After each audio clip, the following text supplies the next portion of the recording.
All right, so I'll give you the whole rundown of what happened that night. I was tasked with doing the monologue. And the monologue's getting worked on up until 11:29. And not only do I have the monologue, I also have the other sketch. So I got to make sure the cue cards are all solid for that. I got to make my final changes for that.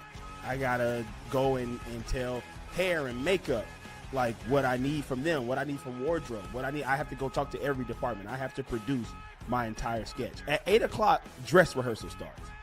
And that is the more stressful version of Saturday night. That's when we got to go downstairs and we got to talk to Big Daddy. So we do the monologue. We got a lot of changes that we have to do in between dressing in. And during this time, the game is on. So in my little 2 minutes, while I'm running up the stairs, I check on the phone and I see, we down 3-0. Oh, okay, all right.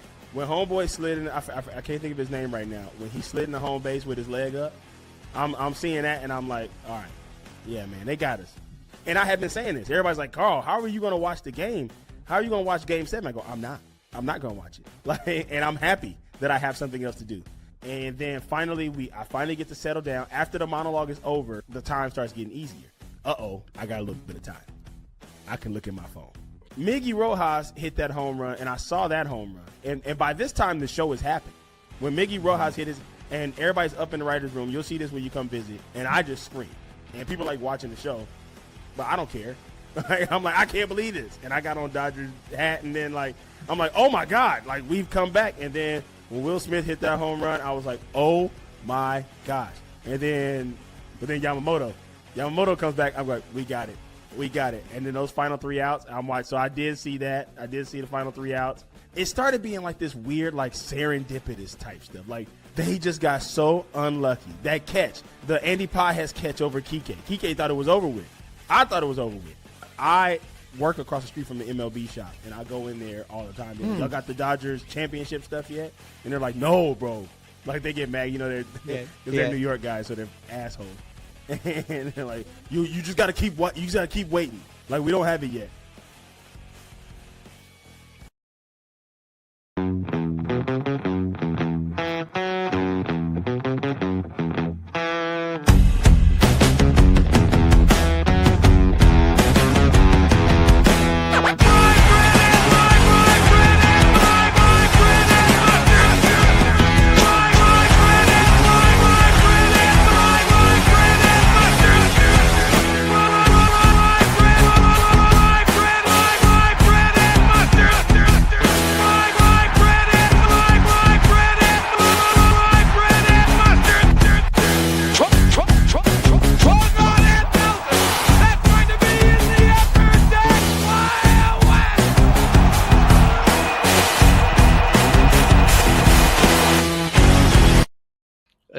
What is the exact city is home in Mississippi for everybody? Pascagoula, Pascagoula. But I live with my dad in Gulfport, Mississippi, which is 45 minutes away from where I'm from originally. But where we had our big Thanksgiving at was at my grandma's house, which is in Pascagoula. Yeah. And how's going back there versus going to L.A.? Well, down there, nobody knows what I do. They don't get it. So Really? my dad will brag about it. Some people will understand what it is, but most people for the most part don't understand what I do. So really it's just me kind of just existing, and I left Mississippi so young that I don't have friends to go hang out with and stuff. So it gets a little boring. I definitely got better sleep this week than I've gotten in a long time.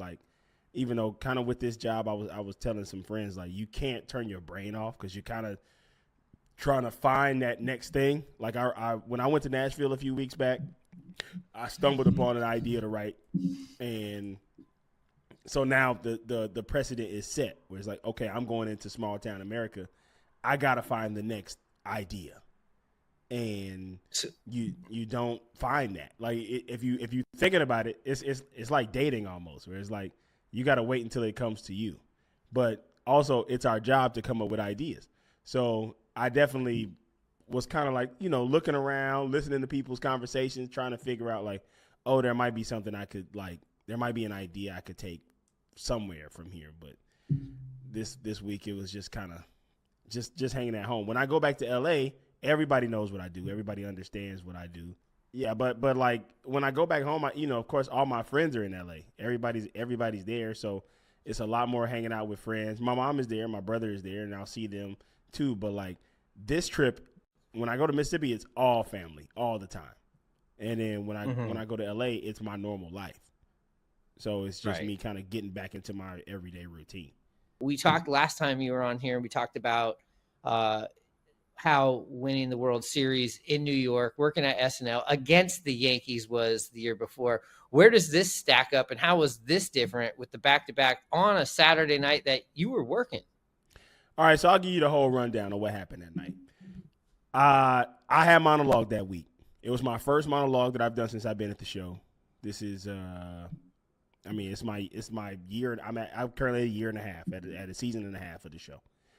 And it's my first monologue that I was tasked with writing. If it's not a stand-up hosting, then a couple writers get tasked with the job of writing the monologue. That's always cool because you got something in the show. Something is not getting cut from the show. So like every week we write stuff, and when you're more of a senior writer, but it really doesn't matter because a lot of the new kids are killing it. I'm calling them kids. We're all about the same age, but like. A lot of the new people are killing it. They're getting stuff on every week and stuff like that. But very talented group of people. But the show is what it's always been. There are times where you could write something that's hilarious at table. It doesn't get picked at table. You write something that gets picked at table. It goes to dress. It gets cut after dress. You write something that goes past dress. It gets on air, but it's in that 12:50 slot. And if time is going too slow, you're gonna get cut at the end of it. So there are times where you get cut, and that's not. I want people to know that's not anything like against your grade. That's still a win. If you get something on the show and it ends up getting cut at dress or something like that, sometimes we bring stuff back. There was a sketch me and my buddy did last year where we, Moss Pericone, who I write a lot with, we did one last year that we used for two different hosts. I'm not gonna say what it is because we probably will bring it back again. But because it worked both times, it just didn't it just kept getting cut.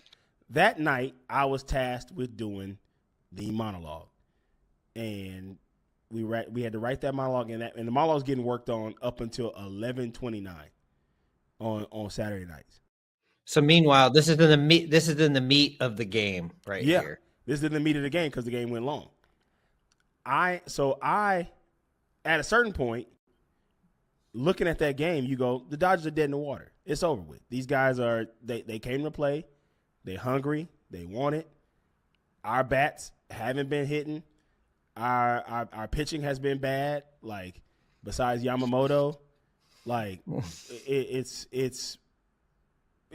what it is. Like, we won last year. Were you preparing during the week of this isn't even going to be a conflict? I'm not going to be watching probably World Series. You know how I am with sports.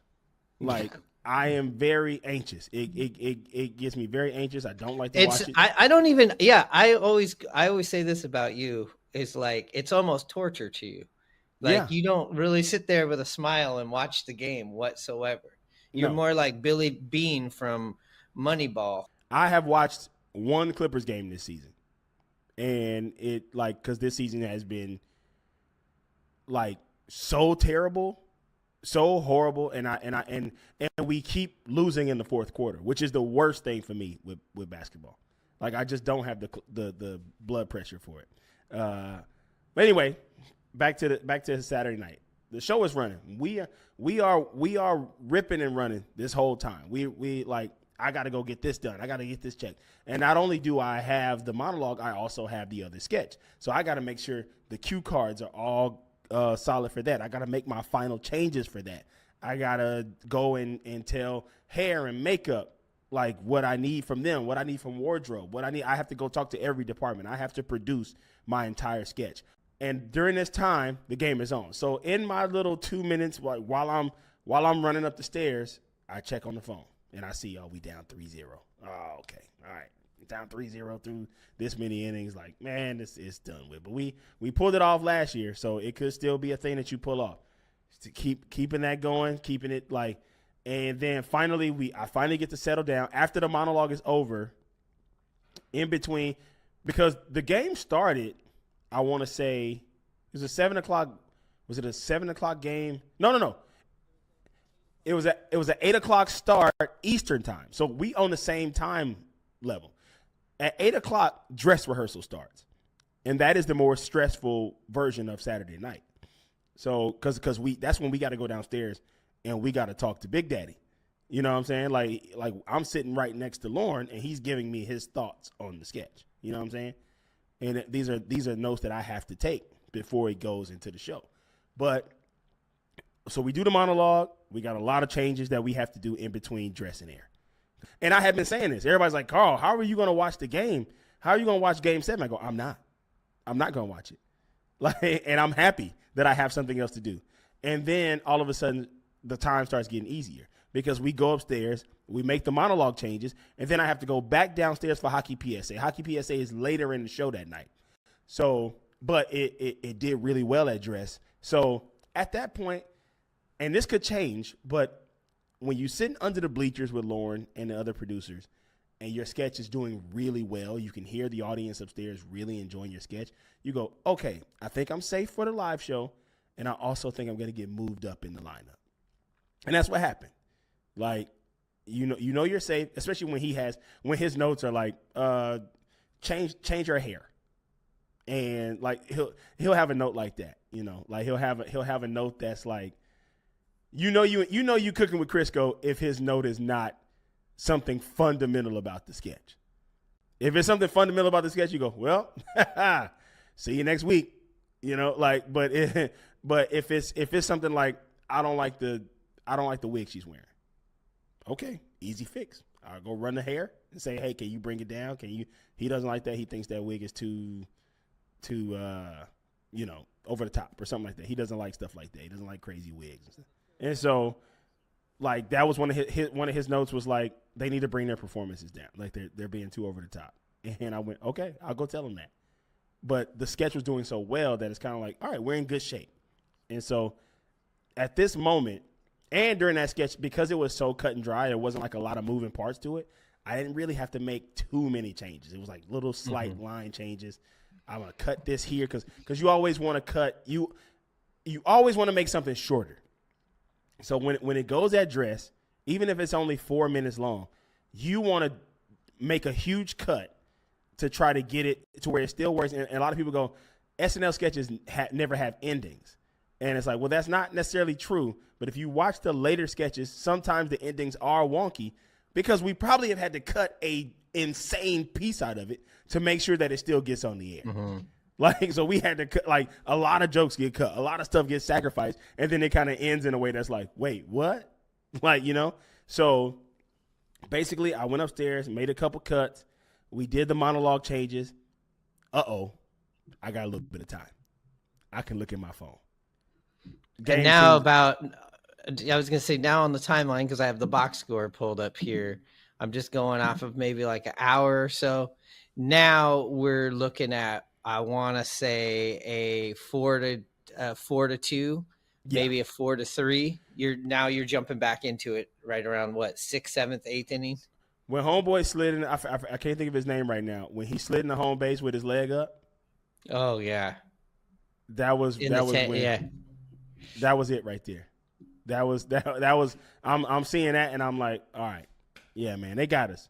And my Toronto friend who I met here in New York, he's in LA actually. He's my housing broker, so he helped me get this apartment. And he's from Toronto.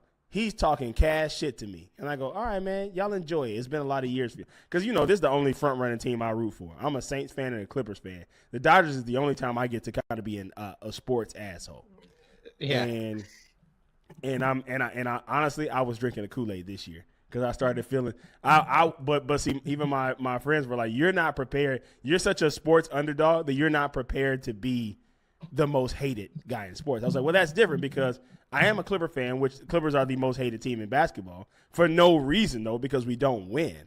We're just hated because we share a city with the Lakers. You're bullied. You're the most bullied team we're the most bullied team in the NBA. And even this year, complete investigation again. It's like, bro, come on, man. Like, they talking about we cheating. It didn't work. Even if we were cheating, it didn't work. But anyway, Not here to talk about them. Miggy Rojas hit that home run, and I saw that home run, and I was like, and by this time the show is happening. When Miggy Rojas hit his, and everybody's up in the writer's room. You'll see this when you come visit. Everybody's up in the writer's room, and I just scream. And people like watching the show, but I don't care. I'm like, I can't believe this. And I got on Dodgers hat, and then I'm like, oh my God, like we've come back. And then when Will Smith hit that home run, I was like, oh my gosh. But then Yamamoto comes back. I'm like, we got it. And then those final 3 outs, I'm like, so I did see that. I did see the final 3 outs. I saw the what's my man Justin Dean put his hands up when the ball got stuck. It started being like this weird, like serendipitous type stuff. Like they just got so unlucky. That catch, the not Miguel Rojas, the Andy Pages catch over Kike. Kike thought it was over with. I thought it was over with. I have to tell you, not to interrupt where you're at, because I was still in my depression mode. And the only game I watched was the back half of Game 7 because my grandma was turning into this, all of a sudden, a Dodgers fan at 94 and a half years and kind of going a little bit too much. When Will Smith was hitting that home run, she's like, oh, Will Smith. She's like, oh, what a nice, just wholesome American name for somebody to hit a home run. And then the next day she was asking me about what time the parade was going to. I was like, listen, tone it down a little bit, Grandma. She was getting a little bit too much into it. So that's the only game I ended up seeing. But that catch that was made, to me, I know that there is Willie Mays and there's some other ones, but that has got to be up there with what the timing of the game was, and what the stakes of that game was, and that catch being made. It's got to be up there, and I know people are gonna be like, "You're crazy," but I think it's got to be in the top 2 or 3 World Series catches of all time. And I know you like to sometimes stay in the mall or grab some cool shit. I don't know if you've gotten anything for your World Series title. I don't know if you got your Sports Illustrated phone, but there is a keychain. Or actually, I've seen it as a what do you call it? A medallion, a neck piece, of that catch that's made with Kike going on the ground and the guy. I don't know if you've seen that yet. If I was a Dodgers fan, that's the one thing I'd be like, I absolutely want that in some sort of form. Where'd you see that at, like Pro Image Sports or something like that? Because Temu. Shit. No. I don't know. I seen it. If I see it, I'll send it to you. I might have screenshot it. I think I might have sent it to our friend Manny or Ned or some of the other Dodger guys. But I'll send you this. I know you've been recently getting tattoos here and there. That's a sick tattoo. just a silhouette of that. I think I might be out of my tattoo era for right now. But I work across the street from the MLB shop, and I go in there all the time. Like, y'all got the Dodgers championship stuff yet? And they're like, no, bro. Like, they get mad, they're New York guys, so they're assholes. And they're like, you just gotta keep waiting. Like, we don't have it yet. So I'm gonna get, because I don't. Here's why I didn't do stuff online. I don't like Fanatics t-shirts. I don't like the way they fit. The neck is always out of whack. It's really cheaply made. I don't know why the MLB decided to do a contract with them and not Nike. A better brand to wear. It has been their downfall in the court of public opinion for sure. Yeah, I don't like that. So I'm not gonna get a World Series champions hoodie but here's one thing I will say as a person who is benefiting from a back to back is last year I bought the championship towel. I also bought the championship towel in 2020. I still have it at my place in LA. And then I got the championship towel here in my office from last year. I am going to get a championship towel, and I got the World Series hat. I don't buy it. You know me. I don't buy it until it's done. But just like I have my Saints Super Bowl hat on right now, I will get a Dodgers World Series champions hat because I got that one from last year too. I also got that one from 2020. Yeah. So I might just keep the World Series hat, considering that I know we won, but I'm not gonna get like a T-shirt, and I'll probably get a jersey. I think we talked about this. I didn't get Shohei stuff. I'm a Mookie Betts fan, and I'll probably get another Mookie, honestly, when they come out with the gold trim one or whatever. Those are sick. Yeah, but I didn't get a Shohei jersey because Shohei felt a little bit more. This is where I show my underdog fandom is like Shohei kind of felt a little bit more bought. Like it felt different, and so I was like, I'm not gonna jump on the Shohei bandwagon. I'm gonna root for the other. I got a Teoscar jersey. Like that's the most recent jersey I bought was a Teoscar Hernandez jersey because I like that guy. I like the Teo jersey. When we went to the game, me, you, and your sisters, like we went to Teo bobblehead night, I think, together. Yeah, we went to Teo bobblehead night. I got the Teo bobblehead. I got the Jason Hayward bobblehead, and that was in the podcast studio back home. And yeah, so I like the guys like that. Yeah, I have that same bobblehead, Teo bobblehead night, and that's the type of stuff I like more than just like the Shohei stuff. But this year, I kind of want a Shohei jersey. I at least want a Shohei T-shirt, like to show my appreciation, to Shohei my appreciation. Tom, were you on the call for the salmon run for that win for Humpy? Yes, I was. They're off the run. Humpy in the rear as usual.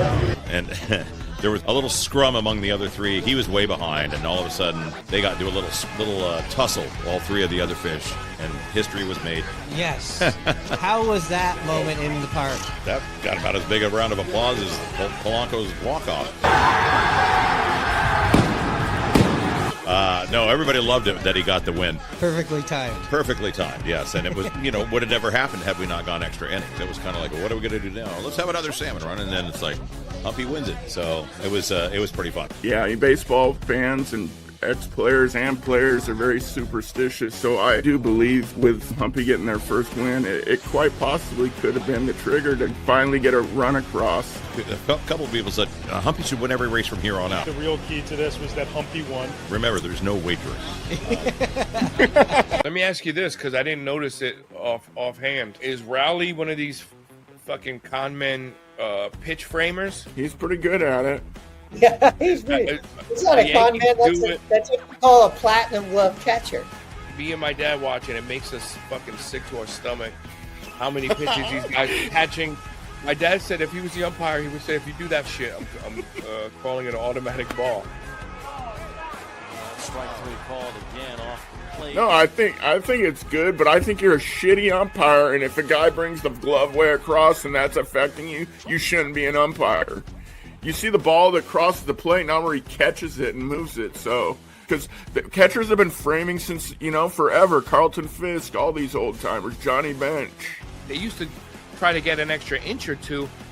Now guys are doing it on every pitch, like they're like a ball in the dirt, and they still have the fucking nerve to.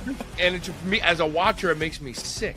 I heard a really old timer call up one of the radio shows and be like, "The framing, it's immoral, and it's not, and it's dishonest, and it doesn't belong in the game." I think it was you using that voice. So when that's going down at the very end, now I know being here in LA or any sports town, you start to get all the add on the bandwagon, the casual fans. Were people in the writers' room, because a lot of people come out here to LA and then end up back out in New York. Was the writers' room celebrating with you? Was there no, just one guy. Were into this? Just one guy, my buddy Jake Nordwin, who is and Jeremy Collane. Jeremy Collane, we because Jeremy is a LA native and he is a Dodger fan. Jake Nordwin, who is another writer on the show, who also is a LA native and Dodger fan. We also went to middle school and high school together, so that's pretty cool. He is a Dodger fan, so we celebrated together. We posted a picture together that night, but nobody else really cares. And a lot of people move out here because they're not sports fans. So a lot of people move out here and they get their obligatory Yankee hat, which is, blasphemous to me. I remember I said that, like, if I got the job, I'd get a Mets hat. And even I didn't do that. Like, I was just like, nah. So you're constantly wearing your LA hat out. I wear Dodgers, Saints, and Clippers stuff all the time here. And I wear other things. I got Angels hats. I really like the Angels logos and stuff like that. But I am not wearing New York stuff. I won't rep New York stuff. It's just not. That would be tough, and it is such a beautiful, especially the Mets emblem. I really like it, and every time I look at the Mets, I always think of the Mets teams that we grew up reading and thinking about. So I always do that. But then I do think about the people that are wearing those hats, and I go, I don't want to be any part of that. Yeah, I probably still will. If I'm being honest, I probably still will get because, I mean, there was an era where I had like every team's hat, like, and then I kind of stopped doing that. But I probably still will get the black Mets with the white outline on the logo is still pretty sick to me. That is hard. Yeah. But being here wearing it just feels disingenuous. But I definitely will never wear like I'll never wear the main team stuff. You know me. You'll never catch me in a Yankee hat. And there is evidence of me wearing Yankee hats in the past. Like I said, I used to have every team's hat. But there is you'll never catch me in a Yankee hat. You'll never catch me in Knicks, anything Knicks. Mm-hmm. I'll wear a Brooklyn Nets t-shirt, but you'll never catch me in anything Knicks. I don't know if you remember this, but when we first were hanging out, we were up here in LA, and I think we went down to Long Beach for like 4th of July, and I had a Baltimore Orioles hat on. Mm-hmm. And you're like, don't wear that hat. Why are you wearing that hat? It was that two-toned hat. Oh yeah. And I don't know, wherever we got in Long Beach, we showed up and somebody goes, Myron, you ain't no Orioles fan. Why the fuck are you wearing that hat? And you were like, see? And I think that was the last time I went around wearing other team stuff. Yeah. I mean, when I've been to Wrigley Field, and I feel like if you go to a stadium for the first time, you get a pass to be a fan for a day, as long as it doesn't affect your team. And you wear the Cubs hat on, and put the Cubs hat on, and you're part of the thing. You're singing Take Me Out to the Ball Game. You're out in the bleachers. Sure. And that's kind of like where it kind of ends. And I don't like when people think you're from said city and you're like, no. I am not from Cleveland. This is a fashion, and that's like kind of a black thing. Like that's kind of a racially charged thing too. Is black people we just wear cool hats, and it doesn't matter what the team. Because remember, when we've traveled to baseball stadiums together. When we went to Colorado, I had on a Clipper hat actually, but because it was playoff time. But I bought a Colorado Rockies hat, but I bought like a special one. I bought the green and purple one that like looks really cool with the mountain on it and stuff. Yeah, the Coors Light bottle one. Yeah. I bought the Coors Light bottle hat, and then I went to Pittsburgh, and you got to get an obligatory Pittsburgh Pirates hat when you go to PNC. Every time I think of a Pittsburgh hat, I always think of Chuck D. Anyways, from Public Enemy. Yeah. So he used to rock that.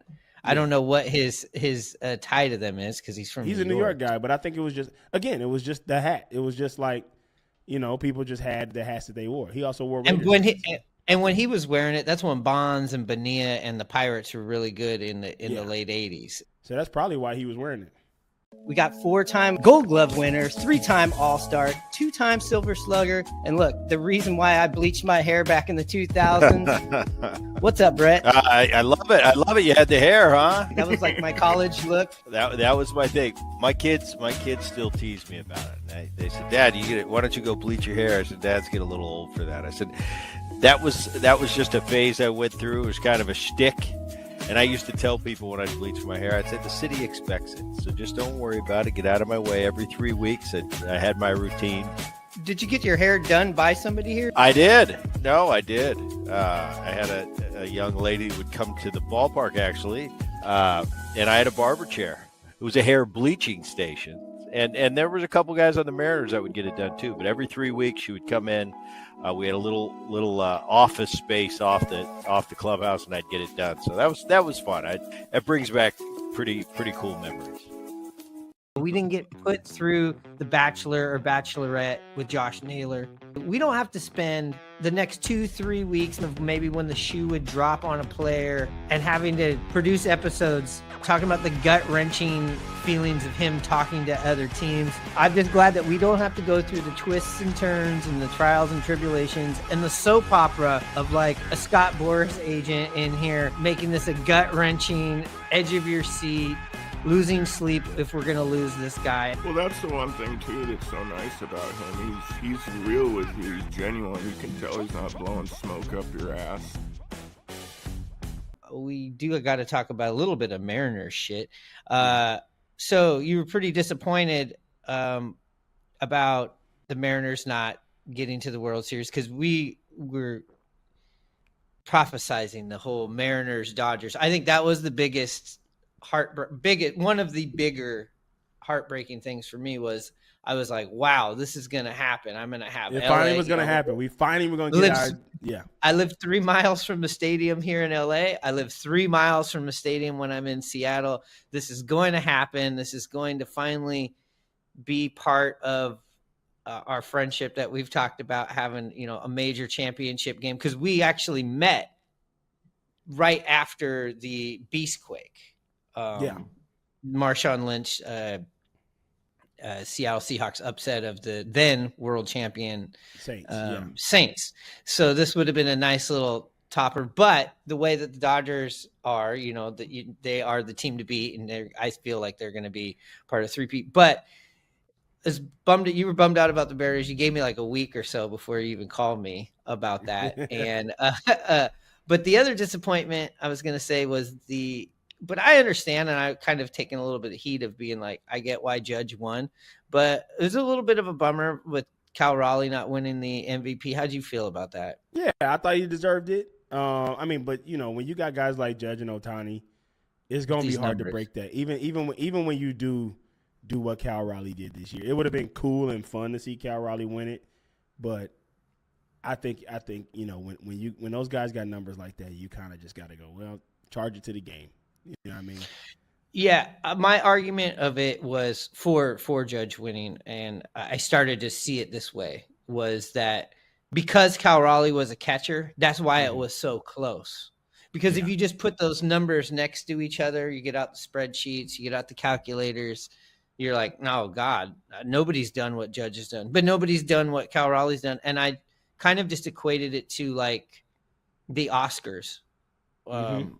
Where Cal Raleigh went around and he won the Players of the Year, the Tribune Awards, all these other awards, kind of like winning the SAG Awards, the Golden Globes, and you go to all these awards and you win it. You get to the Oscars and you're like, this is going to be a shoo-in. He's made a clean sweep up to here. And then you get to the Oscars and you go, this is a different thing. And I think that's what happened there with the MVP. And it's just unfortunate of the timing of Cal Raleigh having this season when you have Aaron Judge doing what he did. You stack up what he did against other MVPs in the past and you go, well, it's just all about timing right there. Yeah. And that's pretty much what I want to say. Where do you think this one stacks up as for you as a fan versus the one prior? This one, I thought that I would be okay with us losing. And as that game went on and I kept checking the score and we were down and I was getting text messages from Toronto people. And also, you've said this in the past, and I don't know if I fully like I kind of just played it off. Toronto fans did turn out to be assholes. Yes, they are. Everything about Canada is great, and the Toronto Blue Jays are the absolute asshole or the armpit, their fan base of Canada. They really are. That we liken them to, for Seattle fan, I would equate them to a San Francisco 49ers fan. The way they do come in and they're very entitled and they don't represent the rest of that country. I do want to say that, but the Toronto Blue Jays fans are absolutely obnoxious. I've been telling you this for years, and you've got to see it firsthand. I got to see it firsthand, and also I want to give a special negative shout out to there's a negative shout out to the people who decided that they were going to root for Toronto because the Dodgers are this evil financial overlord and they're manipulating. Bro, shut up. That's when I really was like, all right, you know what? This is my first time being a front runner, and this also feels like such a dumb thing to be mad about. Considering that there are so many organizations out there with ownership groups that I'm sure they're not the Guggenheims, but we were fourth in payroll. And Toronto spends money. Toronto spends money. We were third, they were fifth. They thought they had Ohtani. Remember, we were podcasting that day. They thought they had Ohtani. They went big in on Ohtani, and they were shitty to Ohtani every time he got up to the plate there. Yes. I feel terrible about what happened to us in Game 7. That was brutal, and which if you are listening, you'll find out where it is on my top 25 most devastating Seattle sports moments. But I have to say, the way that the Dodgers ripped the hearts through their assholes to their fans, I couldn't have been a bigger Dodger fan that day. And the fact that you guys did that, I mean, I'll always have a soft spot in my heart for the Dodgers. That's to the sure. Blue Jays people, act like you've been there before, because we have. And it feels like as I've said multiple times, and people who know me know, this is the only front running team I root for.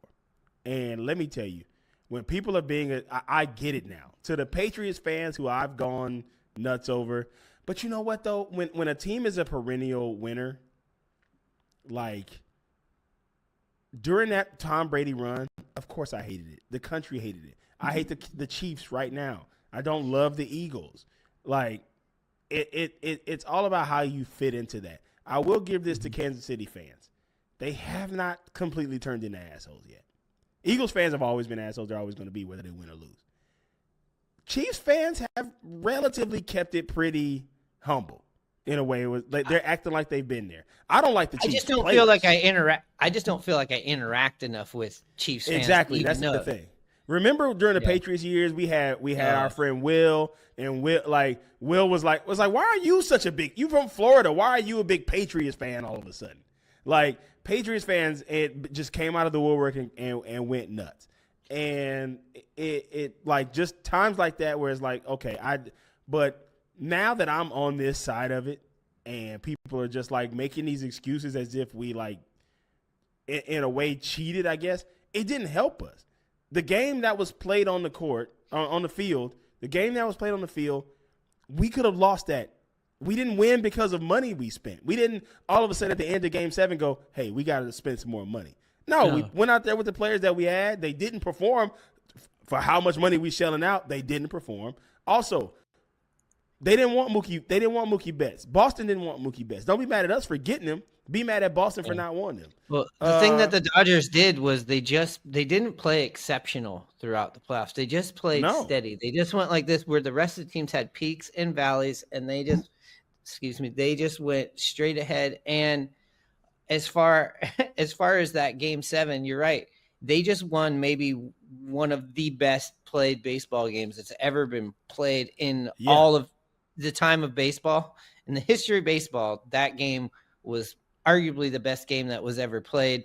And we just played Toronto. And when I looked at that lineup and I looked at that roster and I looked at the Dodgers roster and I go, they're on equal footing, because I felt like Mariners didn't have as much depth than these other two teams. And you go, okay. And I look at Toronto's payroll and they're always in on it.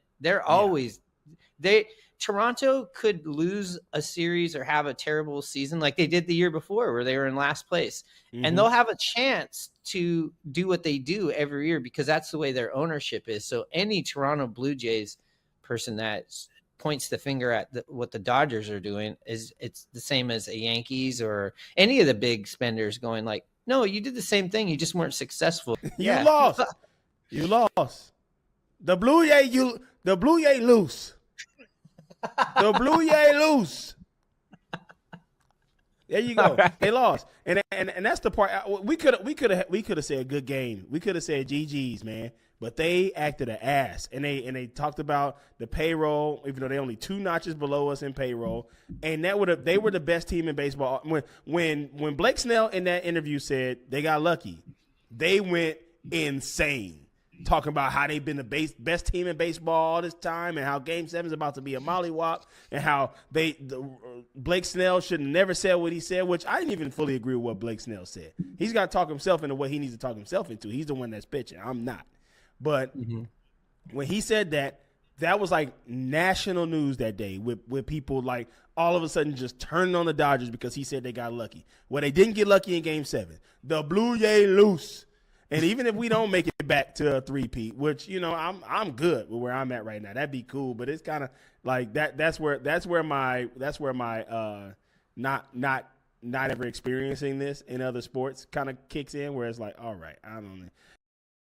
If you watch the game, you might have caught this. Gino is rounding the bases, does all his stuff that he does. A massive hit, rounding third, coming home. And who is on deck? Jorge Polanco.